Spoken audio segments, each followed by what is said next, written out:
to Morning Trade Live. Let's get ready for the opening bells. 15 minutes to go. Joining us for that is Sam Burns, founder and chief strategist of Mill Street Research. Sam, thanks so much for joining us on this Friday. Well, my pleasure. Thanks for having me. So, Sam, looks like we could be seeing some more red arrows this morning. S&P and NASDAQ could see their fourth losing week in 6. What's behind the weakness? How worrisome is it? Well, in my view, it's not super worrisome given that we had such a big rally from the sort of May, June, July. This is natural kind of corrective action. In my view, we kind of got a little overbought. Sentiment probably got a little bit stretched there towards the end of July, and this is the natural correction to that. Also, the bond yields backing up and people kind of adjusting to the higher for longer, mantra from the Fed, I think is also kind of part of this story here. I think the underlying earnings trends are still pretty positive, and the general economic backdrop is still supportive. I think the soft landing is still in play, so I think stocks will probably hold up okay. They just have to consolidate the gains they had earlier in the year. And we'll break all of that down in just a second. But first, what are typical declines in a natural corrective action? How low could this market go? I think 5 to 7% corrections after moves like this are pretty common and to be expected. And that's kind of what we've seen. I don't expect a lot more downside from here, but I think choppiness and consolidation could certainly go on for a little while longer. Certainly, September is known to be a wobbly month for markets in general historically, and so I think people are positioning for that to some degree. But I think the influence of the Fed and interest rates are waning. I think earnings are really going to become the story going forward now, more so than inflation and interest rates. And so I think there's some adjustment to that going on right now. Okay, we'll talk about earnings in just a second, but first let's talk about the Fed. It seems like investors are worried about additional rate hikes, not necessarily in the meeting later this month, but further down the road. You think the Fed is done. What makes you confident that the Fed is not going to hike anymore? Because inflation isn't back to target yet. Well, yeah, I think partly it's the messaging that we've heard from some of the Fed officials recently. They seem to be talking more about the Fed policy is sufficiently restrictive now, and that they're making progress on inflation and being data dependent. Those are all kind of the wording they tend to use when they want to not do much, when they think that they've already done enough. I think they're also looking at bank credit growth. That's really slowed down pretty dramatically, and that's one of the key things that they have some control over, arguably, with interest rates. So I think those things argue for no further rate hikes. And to me, the inflation data even itself, if you exclude the shelter component from the CPI, which we know has a lot of lags involved in it, it's already below target. It's around 1% now, and so is the PPI on a year-over-year basis. So excluding the well-known lags in the housing market data, I think inflation is actually already close to target. I think they kind of realize that. And as inflation comes down, current policy rates will look more restrictive as we go forward. So I think they're counting on that as a way to say that they're staying tight or even tightening on a real basis without having to hike rates any further. If CPI, PPI come in hotter than expected next week, do you change that view that the Fed is done? Well, my guess is that the headline might move because of energy prices, but my guess is the core rate that they focus on more probably won't move up much. I think that the housing component of that is going to continue to slow and actually be a drag on core inflation, even while energy prices might boost the headline inflation figure. So no, it really wouldn't change my view a whole lot. My guess is the Fed probably won't want to respond to oil prices by themselves as a driver of inflation, particularly since it is really driven by OPEC and Russia at this point. And so I think they're going to focus more on the core. I think as long as that's slowing, which is expected to in this next report, they'll be able to maintain the view that they're ready to hike. They're still on inflation watch. They're not giving the all clear, but they won't actually do any more rate hikes going forward. Okay, I want to talk about the impact of those rate hikes on tech. I was taking a look at your notes. You say the widespread view that higher bond yields are bad for tech growth in particular was never really true, and definitely not this year. Does that mean tech can continue this run higher despite the fact that rates might not move higher, but they could be higher for longer? Yeah, that's right. I think there's a lot of views that higher rates are bad for growth stocks, tech stocks in particular, because they're considered long duration assets and things like that. But when you look at the historical data, you find that that's not really been the case. That higher bond yields don't necessarily correlate with lower returns for tech stocks historically. And certainly this year, tech stocks have outperformed hugely, even as rates have jumped significantly. So I think what matters much more for tech stocks is earnings growth prospects. I think investors pay a lot more attention to the future growth rates of earnings than they do to the kind of discount rate, the bond yield that they're looking at.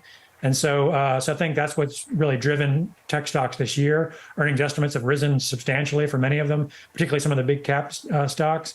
But even broadly within the tech sector, my work shows a lot of positive earnings revisions still.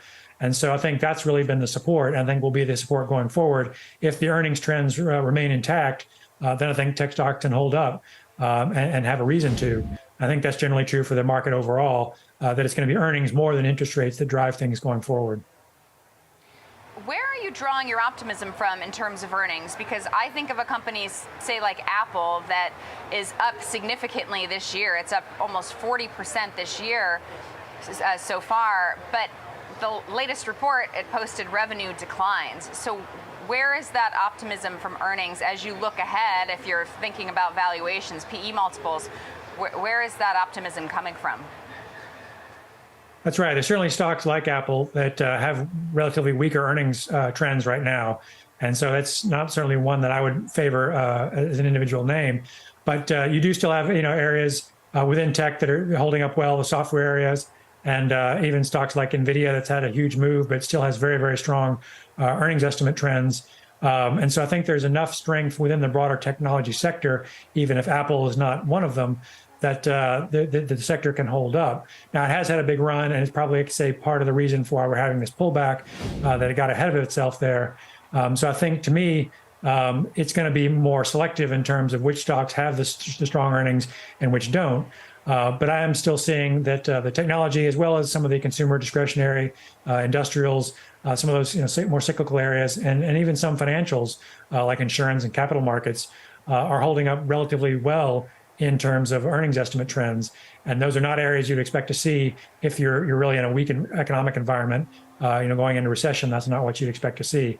So I think there is still some earnings support there. It just may be rotational away from some of the earlier leaders and towards some of the other areas of the market that haven't moved as much. All right, so let's break down some of your favorite industries. You mentioned insurance and capital markets, but specifically not banks. Why not financials? Right. So I think within financials, you have to be very careful. So the big banks are holding up okay, but a lot of the regional and smaller banks are still facing a lot of headwinds. They're certainly not as bad as they were. They're doing okay after their March, April breakdown. But I think a lot of their balance sheets are still under pressure, and they don't have the breadth and scope that some of the really major mega cap banks do. So I'm focused more on areas like insurance and capital markets and some of the more diversified areas within financials that are not tied specifically to lending and have the balance sheet issues that some of the smaller banks do. And those have actually seen improvement in the earnings revisions trends that I watch and are acting better. So I think that you have to be more focused within the financial sector, not looking at the regional banks as much as some of the other areas that are seeing improvement in their earnings trends. Meanwhile, you also like building, construction, and housing. Is that a broader call that you think we've seen the bottom despite rates that don't seem to be ticking any lower? That's right. I think those have been trends that have gone on for a while now, for a number of months, for home building as well as kind of more broader building and construction. And I think that's a reflection in part of demand for residential housing that's held up better than most people expected, despite higher mortgage rates, and the fact that a lot of the existing home supply is still limited. So people are buying new homes, and so the home builders are still building them. But also a lot of the fiscal support from all the infrastructure bills that were passed in the last couple of years is supporting non-residential construction, manufacturing, a lot of technology and infrastructure. A lot of that is helping the building materials, construction and engineering, all those kind of firms that are tied in some way to building new factories and roads and bridges and things like that, are all still seeing very strong earnings trends and relative return trends. So I think those are areas that are seeing that more direct support from fiscal policy, which is helping to offset the headwinds from monetary policy and interest rates. All right, so you're bullish on housing, but not so much on commodities, despite the fact that oil is continuing its charge higher, now trading just above $87 a barrel, you wouldn't be buying energy stocks right now. Right, and certainly on a short-term tactical trade, they've had a good move and could go a little bit higher. But I think they're really looking at the broader commodity complex. Oil is really kind of diverging from a lot of the other ones, including things like natural gas, which has not had a move. And I think it's really just tied to OPEC and Russia restricting supplies for right now. And so if your thesis is really that politically they're going to continue to restrict supply even further than they already have, then you could make a case for energy in the near term. But I think the longer term trends for fossil fuels and energy and for materials sector in particular, a lot of the metals and things like that that are driven by China really have a lot of headwinds now. I don't think China is going to be the driver of commodity demand that they were for much of the last 20 or 30 years. And I think that's going to be a real shift on the longer term trend for commodities. That's going to be a headwind, in addition to the shift away from fossil fuels toward solar and electricity and things like that. So I think the longer term trend is probably more neutral to negative. But you are seeing a boost to oil specifically, simply from the supply restraint by OPEC and Russia. Sam, let's go back to China for just a second. How are you factoring in China risk when you think about where this market goes from here? Right. So China is the main reason why I'm kind of more negative on commodities in general, and why I think some of the inflationary pressures that we might have expected to see are not developing, because we're China's seeing disinflation and in some ways deflation. They're struggling to stimulate their economy, and I don't think they're going to be successful in the way they have been in the past. I don't think they're going to be able to rely on infrastructure or real estate to drive things. And so that kind of core driver of global demand, particularly for kind of hard goods and commodities and things, simply won't be there the way it was in past cycles. And so that's why I think too much growth is not going to be the problem globally. I think it's going to be too little again pretty soon, which is why I think the Fed is also probably less likely to raise rates, and why rate hikes globally are going to slow down or stop soon. And so it's telling me that we're kind of shifting back towards the slower growth environment that we've got used to pre-COVID. I think the demographics and longer term secular trends are heading that way. But I think that the fiscal support in the U.S. in particular has helped counteract that for a while and will for a while longer. So that's why I'm more focused on the U.S. Within the global equity market now, and think that U.S. earnings are holding up better than most other countries. And so that's kind of the macro view that drives things, that it's really the U.S. standing up better in a slowing growth environment than, say, Europe or China. All right, we certainly covered a lot. Sam, we really appreciate you breaking it all down for us. Sam Burns, founder and chief strategist at Mill Street Research. Thank you. Thank you.